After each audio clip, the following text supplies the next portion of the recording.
Ini adalah soalan eksponen kan. Bagaimana kita nak integrate eksponen. Jadi kalau nak integrate eksponen, kita rujuk kepada nota ni. Okey, untuk katakan saya ambil eksponen integration of exponent to the power of 6x dx. Okey, kalau kita nak integrate eksponen, kita mesti buat ada dua langkah lah. Kita kena buat. Okey, yang pertama salin soalan. Kemudian langkah yang kedua, kita differentiate dia punya kuasa dia. Differentiate kuasa dia. Kuasa dia ni dapat 6 dan 6 tu letakkan di bawah. Okey. Maka itulah kita punya jawapan. Maknanya step yang pertama salin soalan. Step yang kedua differentiate kuasa dia tu letakkan di bawah. Okey. Maka itulah kita punya jawapan untuk integrate eksponen. Okey. Jadi kalau kita tengok contoh, okey, katakan kita tengok soalan 3B. Soalan 3B, integration of exponent x plus exponent negative 3x over exponent to the power of x. Okey, dalam integration dia tak boleh integrate bentuk fraction, dia tak boleh. Dia tak boleh integrate atas, lepas itu integrate bawah. Memang tak boleh. Okay? Jadi kita kena ubah soal dulu. Kalau macam ni, kita boleh gunakan bentuk inilah A tambah B per C. Maksud dia yang di bawah tu dia boleh berkongsi. Dia boleh berkongsi. Untuk yang di bawah. Okay? Maka untuk yang di sini kita ubahlah. Kita ubah. Maksudnya kita belum buat integration lagi ni. Kita ubah. Setiap sebutan tu bahagi dengan eksponen x. Okay. Ini disebabkan dia sama ni, kita boleh letak satu lah. Sebab dia sama. Okey, kemudian kita gunakan hukum indeks. Kalau bahagi tolak ke ataupun tambah? Kalau bahagi. Tolak. Jadi tolak 3x, tolak x. Kita akan dapat negatif berapa? Sudah. Tolak 3x, tolak x. Negatif 4. Yes, negatif 4x. Okey, bila dah macam ni, baru kita boleh integrate. Integrate satu dapat apa? Kosong. X. Kalau differentiate baru kosong. Ni akan dapat x. Integrate eksponen. Salin soalan. Kemudian bahagi dengan berapa? Negatif 4. Ya, negatif 4. Tambah C. Okey. Kemudian kita ringkaskan kita punya jawapan. Tulis balik X tolak 1/4. Sama ada nak turunkan ni ke bawah ataupun biar je ke atas. Maka itulah jawapan dia. Okay. So ingat, dalam integration dia tak boleh integrate atas, integrate bawah. Tak boleh. Dia mesti jadikan dalam bentuk semua berada di atas. Itu untuk soalan 3B. Untuk soalan 3C pun sama. Okay? Untuk soalan 3C tu, dia adalah darab kan? Bila darab, tak boleh integrate terus. Dia kena expand. Okay, itu untuk soalan. Okay, kita tengok soalan. Kita ambil soalan. Okay, soalan D lah. Okay, soalan D. Yang C tu kamu kena expand. Bila dah expand baru integrate. Okay, integrate of 3 minus 5 over exponent 2x plus 1. Ini soalan dia. Okay, sama juga, kita tak boleh biarkan dalam bentuk macam ni. Fraction. Kita ubah. Kita bawa eksponen ni ke atas. Maka apa jadi pada 2x tambah 1 ni? Negatif 2x tambah 1. Jadi 2x tambah 1 ke tolak 1? Tolak 1. Yes. Pastikan semua berubah sebab asalnya semua ni berada di bawah. Bila kita pindah ke atas, maka tanda dia akan berubah. Jangan fokuskan untuk 2x ni je. Termasuk ni, tambah 1 pun akan berubah. So hati-hati ni. Ya, lepas tu barulah kita integrate. Integrate 3 dapat apa? 3x. Ya, betul. 3x. 5 ni tak berubah. Salin soalan. Kemudian bahagi dengan berapa? Bahagi dengan? Negatif 2. Ya, betul. Negatif 2. Tambah C. Okey. Kemudian ingat jawapan hari dia. Jawapan hari dia adalah 3x. Kena permudahkan ni. 5/2 eksponen. Okey, yang ini kamu biarkan dia berada di atas ataupun boleh turunkan balik ke bawah. Mana-mana pun boleh. Okey. Jadi daripada segi markah dia, ini kamu tukar dalam bentuk indeks 1 markah. Kemudian integrate. Kalau berhenti di sini, kamu hanya dapat 2 markah. Tapi kalau kamu habiskan, ringkaskan 1 markah. Cuma untuk yang ni ada 2 pilihan. Sama ada kekalkan dalam bentuk ni ataupun letak ini di bawah. Kita letak ini di bawah, dia akan jadi 5/2 eksponen positif 2x tambah 1. Jadi kita ada 2 bentuk jawapan.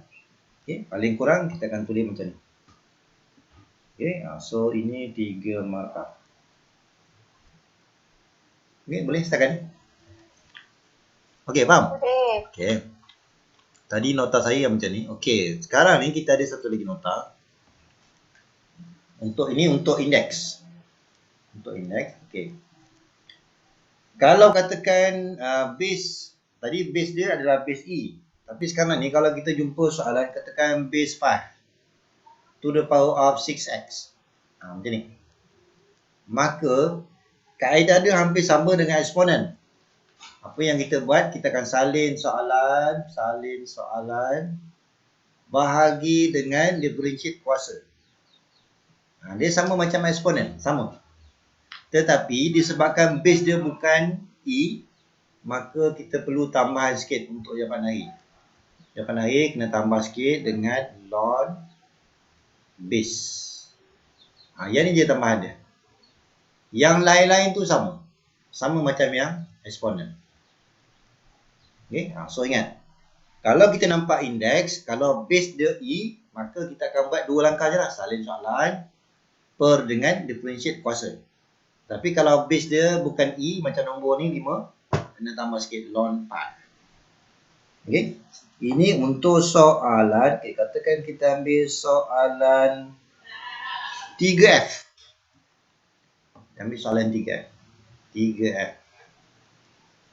Okay, kita nak integrate 3 to the power of 4x plus 3. Okey, ini apa jawapan dia kalau kita refer pada nota ni? Salin soalan. 3, salin soalan. Per dengan? 4 ln 3. Ya, itulah jawapan dia. Dah selesai. Tambah C. Tak pasal-pasal 2 markah K1, J1. 2 markah terus. Okay. So yang ni dah tak ada apa dah. Tapi jangan kamu cancel pula ni. Okay. So begitu je. Okay. Okay, katakan kita nak tengok yang G lah. Yang G ni dia adalah 1/2 to the power of x plus eksponen 3x tambah 2. Ini soalan G. Okay. Kita integrate yang pertama dapat apa? Salin soalan. Salin soalan. Per dengan? Ln 2. Yes. Salin soalan, differentiate kuasa 1. Tapi ada tambahan ln 2 ke ln setengah? Ln 1/2. Ln 1/2. Okey, ini satu darab. Kemudian integrate eksponen dapat apa? E kuasa 3x tambah 2 bagi 3. Ya, betul. Bagi 3. Jadi tak perlu tambah ln. Okey, dan jangan lupa tambah C. Okey, so ni nanti pemudahkan lah. So 1/2 kuasa X per ln setengah. Ln setengah. Tambah 1/3 E3X tambah 2. Ini cuma kita tulis balik lah. Okey, itu dia punya untuk integrate exponent dan integrate index. Kalau base dia bukan E. Okey, boleh faham setakat ni? Okey tak? Okey, boleh. Boleh. Okey. Untuk soalan H sampailah soalan K.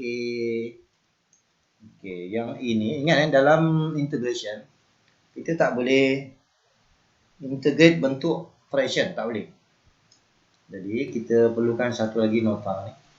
Nota ni yang saya buat ni kamu kena ingat ni. Okey, katakan saya berjaya tulis f prime dengan fx serentak. Kalau kita berjaya jumpa macam ni, maka jawapan dia adalah integration of fx dx. Itu jawapan dia. Kan? Tapi dengan syarat, berjaya tak kita tulis f prime dan fx serentak. Kalau berjaya, maka tak payah guna yang cara biasa dah. Itu pemudahkan maksudnya seolah macam, kalau soalan ni, seolah macam kita hanya integrate function ni je. Okey, kita tengok contoh. Okey, kita tengok contoh 3H. Integration of 2x to the power of 9 plus 1. Okay, plus 1 over x to the power of 10 plus 5x. Okey. Ingat ni, dalam bentuk macam ni, kita tak boleh integrate atas, kemudian integrate bawah, tak boleh. Kalau fraction ni tak boleh. Jadi apa yang kita buat, kita cuba gunakan nota ni. Kita tengok, kita boleh dapat tak? Dengan cara, kamu pilih, fx ni mesti pilih kuasa yang paling tinggi. Kita ada dua pilihan, sama ada atas atau bawah. Pilih kuasa yang paling tinggi. Memang salah kita akan pilih bawah. X kuasa 10 tambah 5x. Okey, cuba kita differentiate. Ini akan dapat turunkan kuasa. So ingat ni bagaimana nak differentiate ni. Bila saya differentiate, bayang-bayang untuk dapatkan ni ada. Kan? Kalau kita nak lebih jelas, sebenarnya saya boleh keluarkan 5 ni. Betul tak? Rupanya, yang ini saya boleh ubah kepada bentuk sama dengan integration. Okey, kalau yang di atas ni sebenarnya dia adalah f prime. Tapi kalau saya tulis f prime je, maksud dia saya dah terlebih sebanyak 5.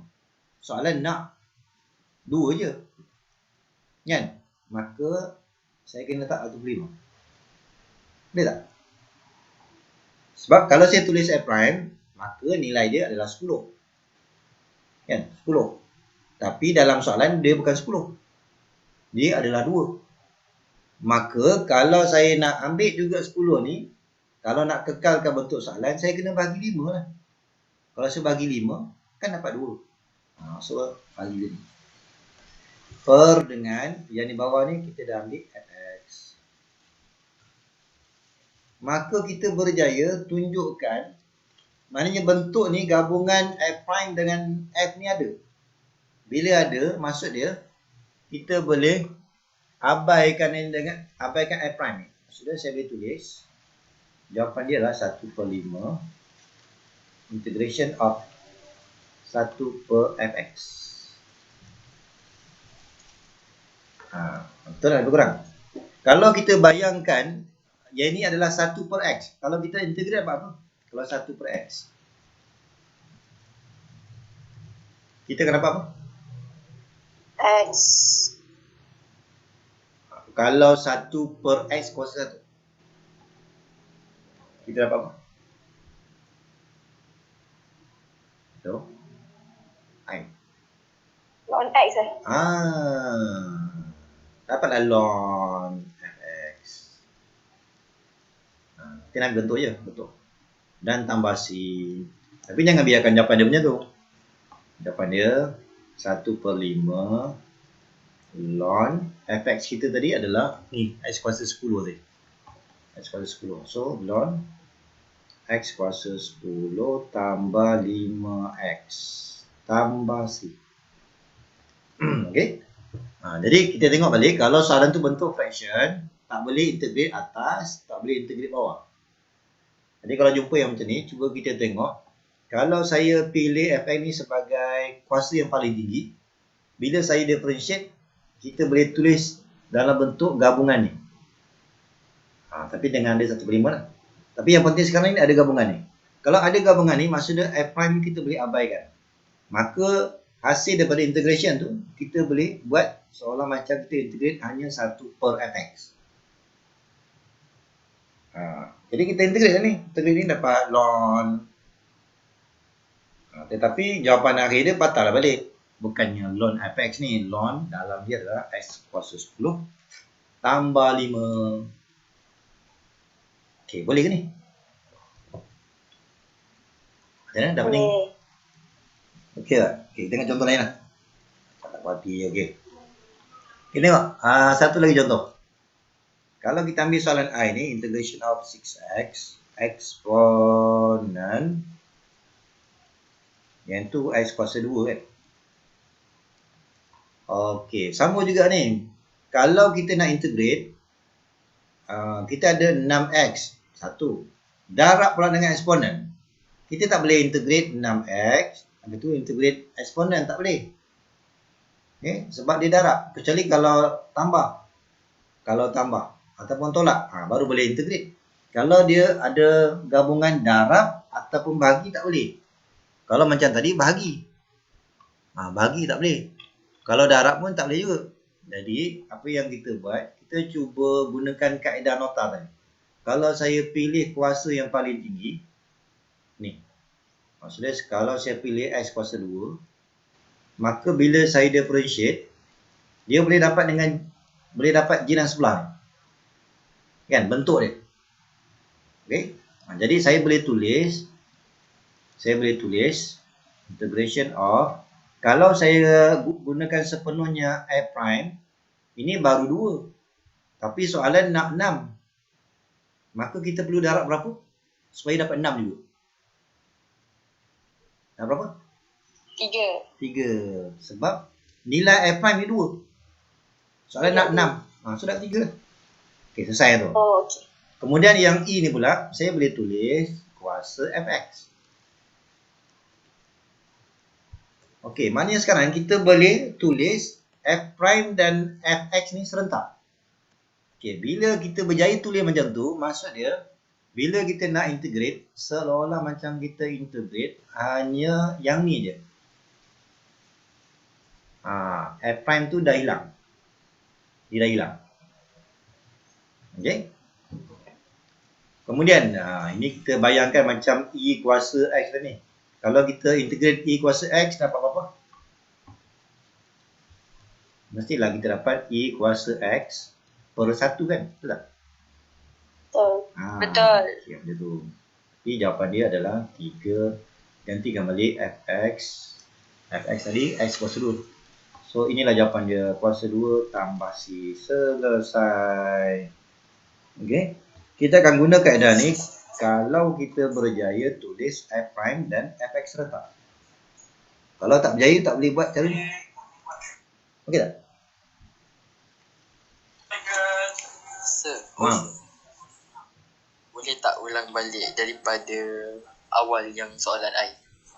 Yang I ni? Okey. Untuk soalan I ni, sebenarnya kalau kita nampak bentuk macam ni, kita ada function 6x. Lepas tu dipisahkan dengan darab. Dengan function yang lain. Kalau dipisahkan dengan darab, kita tak boleh buat integration terus. Tak boleh dapat 6x kuasa 2 per 2. Tak boleh. Sama juga ni. Kita tak boleh integrate ni. Kecuali kalau dipisahkan dengan tambah atau tolak. Baru kita boleh buat integration macam biasa. Kalau gabungan darab ataupun bahagi, tak boleh. Kalau contoh yang sebelum tadi, bahagi. Yang ni darab, tak boleh. Jadi apa yang kita buat, kita cuba guna kaedah yang tadi. Yang kita belajar tadi. Saya pilih fx ni, pilih kuasa yang paling tinggi. Kita fokuskan pada x je. Sama ada nak pilih x kuasa 2 ataupun nak pilih 6x. Mestilah pilih kuasa yang paling tinggi. Bila saya differentiate, maka dia nampak macam ada bayang-bayang untuk jiran sebelah ni. Kan? Jadi saya berjaya tulis F prime dengan fx serentak. Bila berjaya tulis macam ni, tak kisah dia bentuk apa, yang penting kita nampak ada F prime, ada fx. Kalau berjaya macam tu, maksud dia kita boleh integrate, abaikan yang F prime, abaikan. Seolah-olah macam kita integrate eksponen kuasa fx. Okay. Jadi kalau kita nak integrate ni, kita bayangkan macam ni x lah ni. Kalau saya bayangkan macam x, so dapatlah E kuasa x per 1. Tapi jawapan hari patah balik kepada fx tu apa?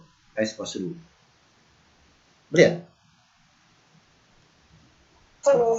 Kecuali kalau katakan, ini contoh bila saya differentiate, ini katakan saya dapat, katakan soalan dia x kuasa 3 lah. Kalau saya buat x kuasa 3, maka bila differentiate, dapatlah 3x kuasa 2. Tak dapat pun jiran sebelah kat sini. Maka penulisan ni tak berlaku.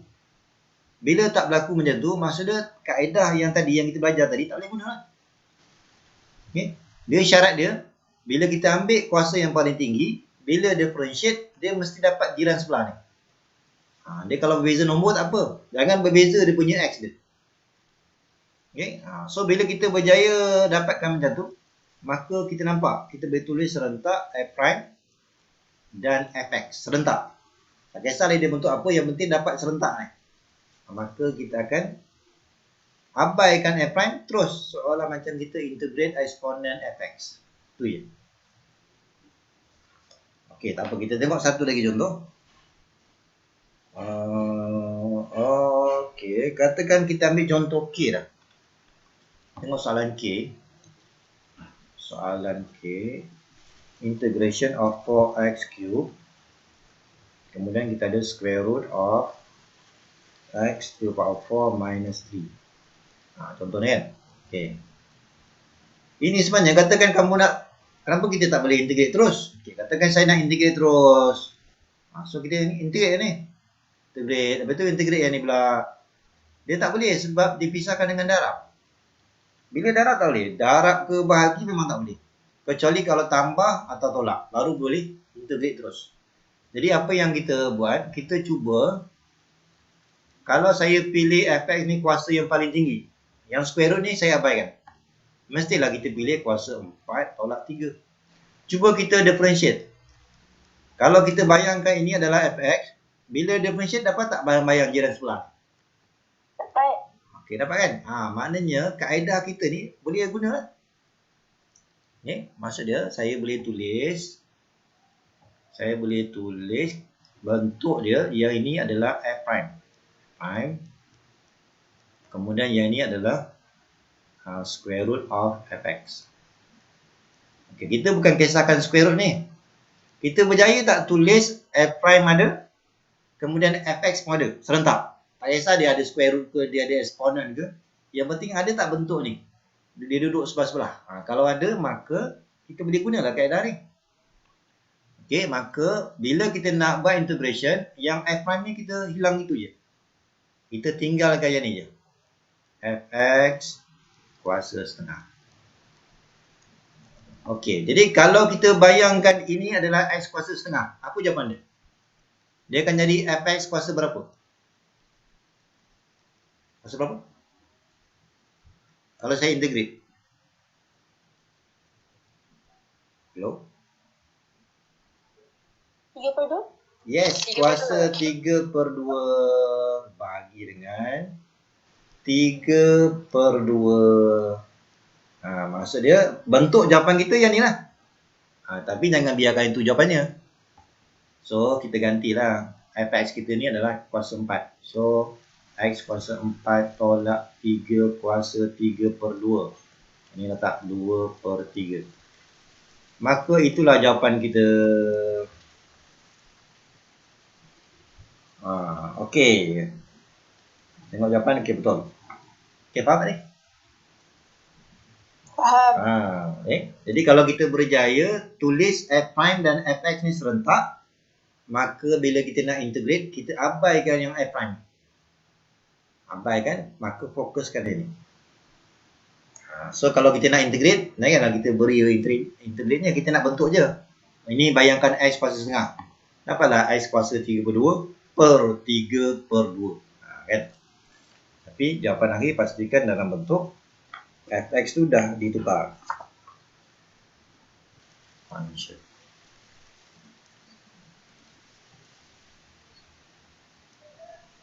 Okey, bila sebut dia trigonometri, kita ingat balik masa kita belajar SEM 1. Differentiate sign. Okey, ni maknanya kalau daripada kiri ke kanan ni saya differentiate. Ingat lagi tak? Differentiate sign apa? Cos X. Ya, betul. Cos X. Settle. Kalau saya differentiate cos. Negative sin X. Bagus. Negative sin. Okey, ini kumpulan yang pertama lah. Masa kita belajar SEM 1 kan, ini kumpulan yang pertama. Kumpulan yang kedua melibatkan tangent dan cotangent. Tangent dengan cotangent. Differentiate tangent dapat apa? Sin per cos. Bukan. Differentiate itu dia punya differentiation. Kalau kita nak differentiate tangent. Dapat apa? Sec squared. Ya, secant squared. Yes. Differentiate cotangent. Cosecant. Cosecant. Yes, betul. Jangan lupa cos 2. Ini kumpulan yang kedua. Okey, kita teruskan lagi kumpulan yang ketiga. Kumpulan yang ketiga ni adalah untuk grup secant dan cosecant. Okey, kita differentiate secant. Dapat apa? Sudah. Dapat secant. Secant ni pasangan ni apa? Pasangan ni tangent kan? So secant X tangent X. Kalau cosecant, kita akan dapat negatif. Maka secant lawan dia adalah cosecant. Pasangan dia apa? Pasangan dia? Cotangent. Cotangent. Yes. Ni. Jadi kena ingatlah ni masa SEM 1 itu. Okey, jadi kita perhatikan setiap yang kedua ni dia negatif. Kena ingat tu. Itu cara yang pertama. Cara yang kedua kita nak ingat, kalau kita differentiate bermula dengan C. Bermula dengan C, maka jawapan dia mesti ada negatif. Boleh? Kalau kita differentiate C kan, kita differentiate C je, mesti jawapan dia negatif. Differentiate C je, dapat negatif. Sama. Okey. Tapi sekarang ni kita bukan nak buat differentiation. Kita nak buat integration. Tapi masa kita buat differentiation tu, kita bergerak daripada kiri pergi ke kanan. Sekarang ni kalau kita nak buat integration, kita mesti baca daripada sebelah kanan. Maksudnya kalau kita integrate cos mesti dapat sin. Okay?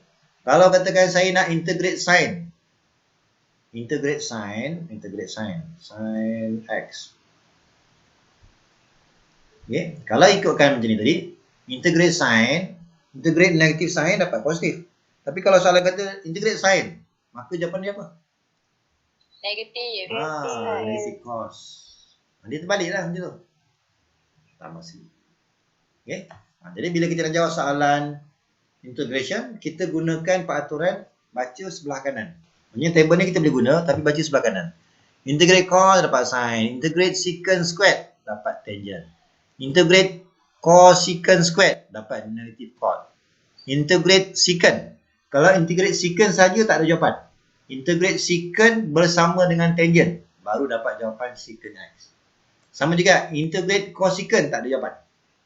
Integrate cosecant bersama dengan cotangent, baru ada jawapan. Okay?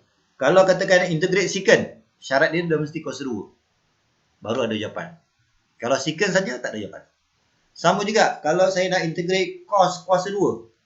Cos 2, ada tak dalam table ni? Sebelah kanan. Cos 2. Ada tak? cos kuasa 2. Tak ada. Tak ada. Maksud dia, bila jumpa soalan cos kuasa 2, kita nak integrate, tak ada jawapan. Sama juga untuk sin squared pun tak ada jawapan. Okay? Nanti kita akan tengok bagaimana kita nak kira. Tapi berpandukan pada table ni, cos squared tak ada jawapan. Sin squared integration pun tak ada jawapan. Kalau nak integrate secant pun tak ada jawapan. Kecuali kalau secant kuasa 2. Okay? Jadi kalau kita nak integrate, kita boleh berpandukan kepada yang kita belajar SEM 1. Kamu guna je table yang sama. Tak payah nak create table yang baru. Okey, kita buat contoh soalan. Okey, kita ambil contoh, umum dulu. Katakan saya nak integrate katakan tangent 5x. Ada ke tangent? Sorry, bukan tangent. Okey, saya nak integrate secant squared 5x. Okey, integrate secant dapat apa? Secant. Dapat? Tan X. Tangent, yes. Tetapi dia bukan tangent x, tangent 5x. Tetapi, kalau kita nak buat integration of trigonometry, kita mesti ada dua langkah. Yang pertama, integrate secant. Yang kedua, differentiate. Ni, dalam ni.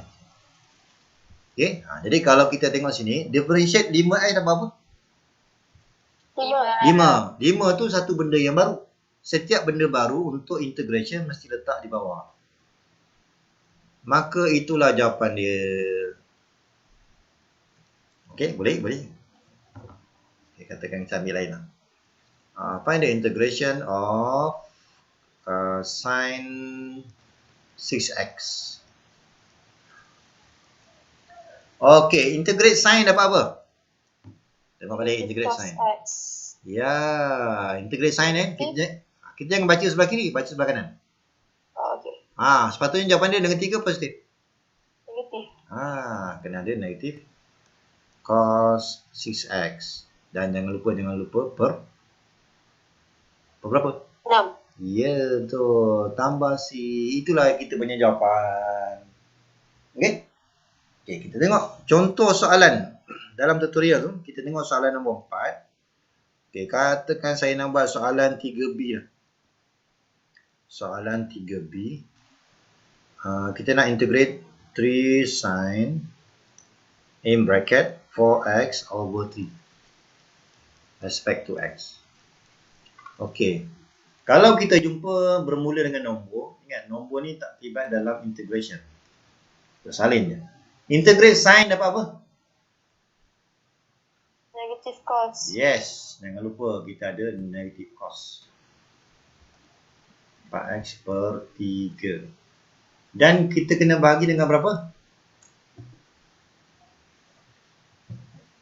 Differentiate 4 over 3x. 4 per 3 kan? So dapat 4 per 3. Tambah C. Macam itulah. Dan jawapan akhir dia pastikan kita tulis balik negatif 9 per 4 cos 4x plus 3 dan pastikan jangan lupa mesti ada tambah C. Okey. Negatif 9. Okey, betul. Okey. Kita tengok soalan D lah. Tengok soalan D. Soalan D, find the integration of 2 over cos squared pi minus x over 2.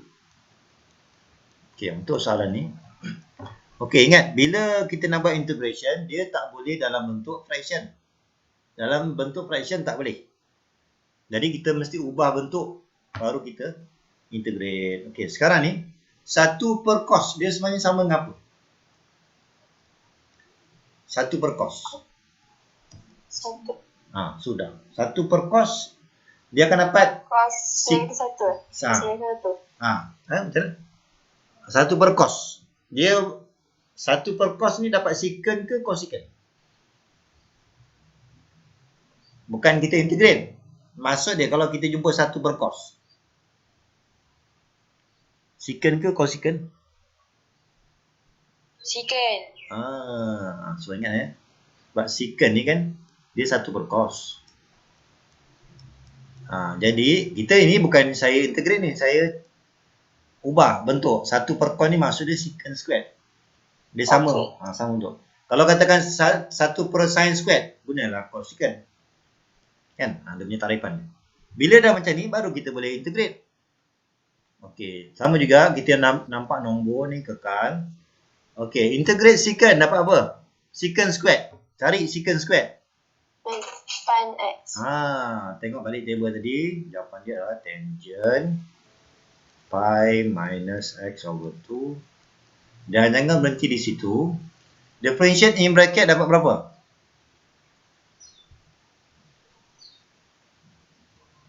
Dapat berapa? Ni. Yes, negatif. Jangan lupa negatif 1 per 2. 1 per 2. Okey, jadi jawapan akhir dia kita permudahkan dapat negatif 4 tangent pi minus x over 2 dan plus c. Okey, so ingat, integration bentuk pecahan tak boleh, bentuk darab pun tak boleh. Okey. Dan yang lain pun samalah. Okey, kita tengok soalan F lah, soalan F. Okey, setakat ni ada apa nak tanya? Boleh faham ni? Senyap je ni. Dah pening ke apa ni? Okey. Okey, boleh bertahan lagi. Okey, kita tengok soalan F lah. Ni canggih ni, panjang ni. Okey, soalan F lah.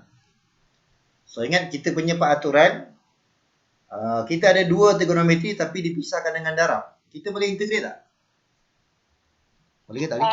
Tak boleh. Jadi jangan integrate sin, jangan integrate cos, tak boleh. Sebab dia ni gabung dengan cara darab, tak boleh.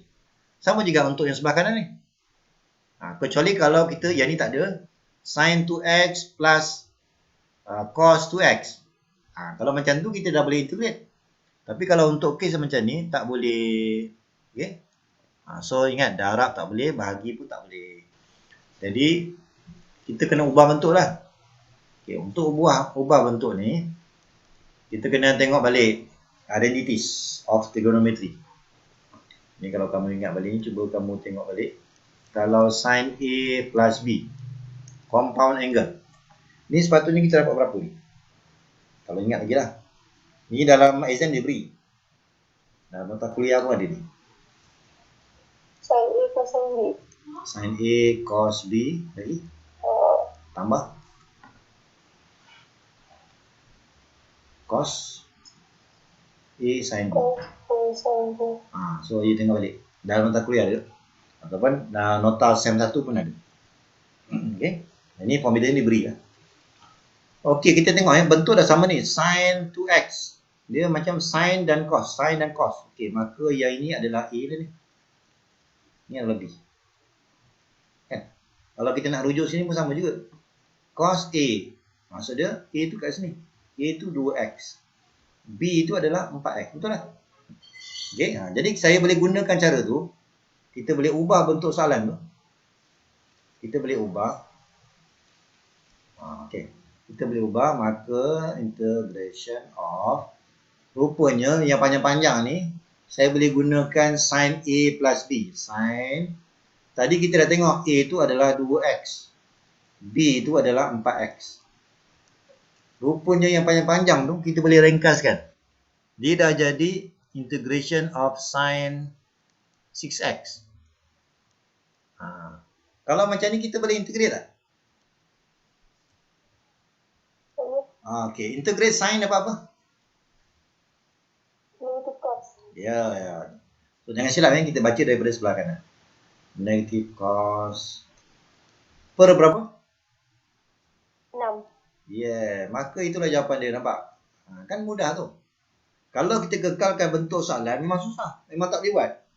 Dia tak ada cara kita nak integrate kalau trigonometri ni dia darab. Tak boleh. So untuk ni biasanya kita akan gunakan analysis. So nanti dalam exam ni kena tengoklah mana identitas yang sesuai. Okey, kita tengok satu lagi contoh. Okey, kita tengok soalan G. Soalan G. Okey, soalan G. Ini pun saya dah bagi tahu dah. Kita boleh tak integrate cos kuasa 2? Boleh ke tak boleh? Tak boleh. Kan saya dah pesan tadi kan. Kalau kita tengok kita punya table.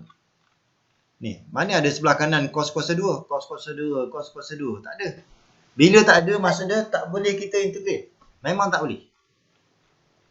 Okey, jadi ingat jangan dapat cos kuasa 3/3. Tak boleh. Maka kita kena patah balik kepada identities. So tengok mana yang sesuai. Nanti kamu rujuk balik.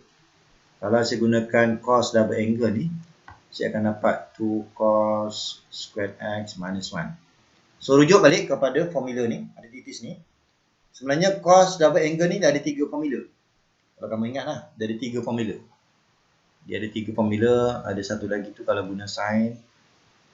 Kamu boleh rujuk balik. Kadang-kadang kalau saya nak gunakan gabungan dua-dua sekali. Ni dalam nota kuliah ada. Okay. So dalam exam diberi. Okay, jadi sekarang ni saya gunakan identities ni. Kita nak cos kuasa 2 kan. Maka saya gunakan ni. Jadikan ni sebagai tajuk. Ni, jadikan ni sebagai tajuk. Maka kita akan dapat rupanya cos kuasa 2x. Dia sama dengan ini bawa ke sana. Dia akan jadi cos 2x plus 1 over 2. Betul? Ni saya ambil ni datang daripada sini. Ni saya gunakan equation ni. Saya jadikan cos kuasa 2. Mula saya jadikan 2 cos kuasa 2. Maka 1 bawa ke sana. Dia akan jadi tambah tu lah. Tapi disebabkan dia ada sebelah dia 2, saya kena bagi 2. So akhirnya dapat ni. Maka kita punya soalan ni dah boleh tukar dah. Kita dah boleh tukar kepada integration of setengah ni, katakan nak mudah saya letak 2 kat luar lah. Okay, dan cos 2x plus 1. Okay, maknanya yang tadi yang kuasa 2 kita dah hilangkan. Dia dah berubah bentuk kepada yang di sini. Okay, maka kita integrate lah. 1/2 ni kita kekalkan. Integrate cos dapat apa? Sin. Positif ke negatif? Positif. Yes. Per dengan berapa? 2. Yes. Integrate 1 dapat apa? X. Yes. Maka itulah kita punya jawapan. Kalau kita nak ringkaskan lagi, 1/4 sin 2x plus 1/2x tambah 1. Okay, macam tu. Jadi kalau kita nak integrate cos kuasa 2 memang tak boleh. Kita kena ubah bentuk dengan menggunakan identities. Okey. Ini dah buku apa dah? Okey, boleh kita ambil satu lagi contoh? Boleh. Masya boleh kan? Okay, satu lagi. Okey, saya ambil soalan. Okey, kita ambil soalan H lah. Integrate of sin squared 4x. Okey, ini kita boleh integrate tak ni? Sin kuasa 2. Tak boleh. Tak boleh. Bila tak boleh, maka kita kena ubah bentuk lah. Okey, kalau kita rujuk balik nota tadi, sebenarnya saya boleh gunakan formula lagi ni. Tapi gunakan yang kedua. Yang kedua maksudnya saya gunakan formula. Saya gunakan cos double angle sama dengan 1 minus 2 sin squared x. Maksudnya kita gunakan identities yang melibatkan ada sin kuasa 2. Okay, ini kalau saya proses ni, jadikan sin kuasa 2x ni sebagai tajuk. Okey, asalnya yang ni saya bawa ke kanan. Dia akan jadi 2 sin kuasa 2. So kita akan dapat 1 tolak cos 2x, tapi ada 2 tu kita bagi 2. Jadi ada masalah ni. Maksudnya daripada sini saya proses jadikan sin square ni sebagai tajuk. Mula-mula kita ambil ni. Bawa ke kiri. So akan jadi 1 tolak cos 2x. 2 ni saya hilangkan dengan cara bagi 2. Okey. Maka okey, tetapi soalan kita tengok soalan ni dia bukan menggunakan x. Dia menggunakan sin squared for x. So kena hati-hati jugalah ni. Okey, kalau kita perhatikan kalau sini 1 maka dia jadi 2. Kan? Bila sini 1 dia jadi 2. Kalau sini 4 maka dia akan jadi berapa? 8. Kita ambil pattern dia macam tu. So hati-hatilah, kadang-kadang soalan dia ubah. Kadang mungkin dia letak 5. Kalau sini 5, maka sini berapa? 10. Yes. Macam tu lah. Kalau sini 7, jadi? 14. Macam tu lah. Okey, jadi sekarang ni kita boleh ubah kepada yang ni lah. So 1 ataupun 1/2 ni saya letak kat luar lah, senang. Okey, 1 minus cos 8x dx. Okey, so kita akan integrate. Integrate 1 dapat berapa? X. X. Integrate cos.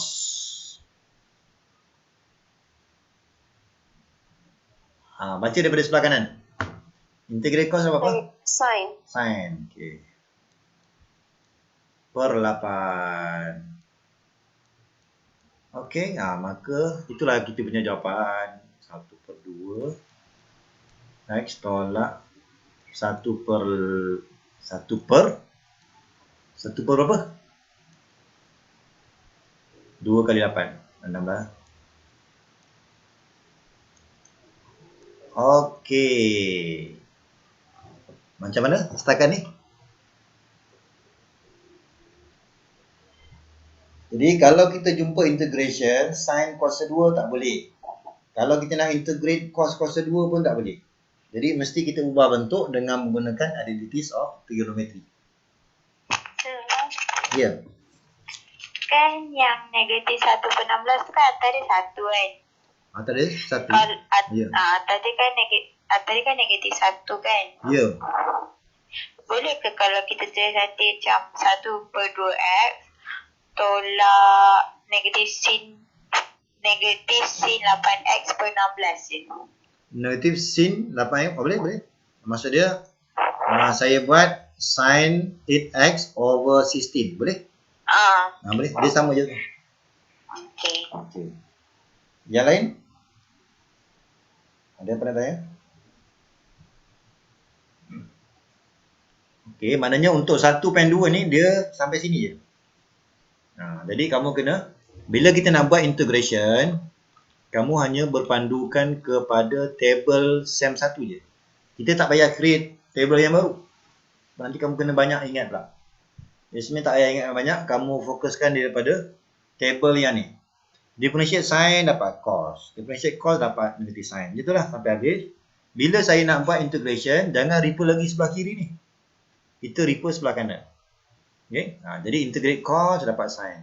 Untuk integrate sin ni kena hati-hati. Sebab sepatutnya integrate negatif baru dapat positif. Bila soalan ubah, kita tengok tadi yang kita buat, kebanyakannya dia nak sin yang positif. Maka kita tukar je lah. Negatif ni pindahlah ke sini. So yang tu kena hati-hati. Okay? Sebab kita bermula daripada sebelah kanan. Jadi hafal table yang ni je. Tak payah hafal table yang baru. Okay?